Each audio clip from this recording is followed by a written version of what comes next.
सनातन राष्ट्र शंखनाद महोत्सवाची तयारी पुराय जाल्या। पहिलेच फावट गोयच्या पावित्र्य भुंयेचेर अशेच तरेचो दैवीक आध्यात्मिक कुंभ मेळावो जातलो। 17 ते 19 मे मजगती जावपी सनातन राष्ट्र शंखनाद महोत्सवात लाखांनी लोक एकठांय जातले। हे विशीं आयोजकांनी पत्रकार परिषदेंतल्यान पुराय माहिती दिल्या। पळयात। या कार्यक्रमामध्ये आत्तापर्यंत जवळजवळ 24,000 जणांचं रजिस्ट्रेशन झालेलं आहे। उद्यापर्यंत साधारणतः 25,000 जणांचं रजिस्ट्रेशन पूर्ण होईल आणि या व्यतिरिक्त दररोजचे साधारणतः 6 ते 7,000 जण या कार्यक्रमाला प्रत्यक्ष भेट देतील गोव्यातले। या प्रत्येकाकडून आम्ही विनंती केलेली आहे की वारंवार की प्रत्येकाने येताना आधार कार्ड अवश्य घेऊन यावं, कारण हाय सिक्युरिटी असल्यामुळे आणि कुठल्याही प्रकारचा गोंधळ होऊ नये याच्यासाठी प्रत्येकाची नाव नोंदणी ही कंपल्सरी करण्यात आलेली आहे।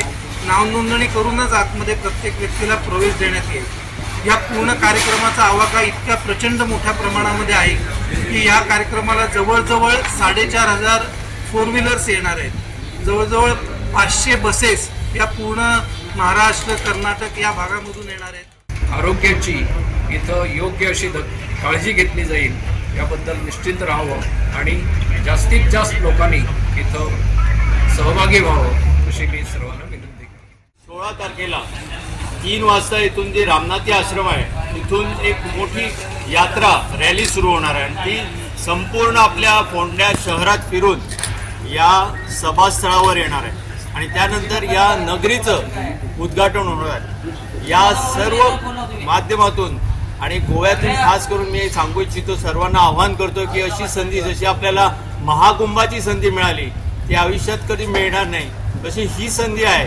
हा कार्यक्रम इथं होत आहे, पूर्ण भारतातून आणि जगभरातून लोक इथं येत आहेत। तर गोमंतकातील प्रत्येक जागृत नागरिक, आपले देशप्रेमी नागरिक आहेत, शिवप्रेमी नागरिक आहेत, अनेक मंदिरांचे भक्तगण आहेत, विश्वस्त आहेत, त्या सर्वांना आव्हान आहे की तुम्ही कृपया या ठिकाणी उपस्थित राहा। चैतन्यदायी 16 आहे।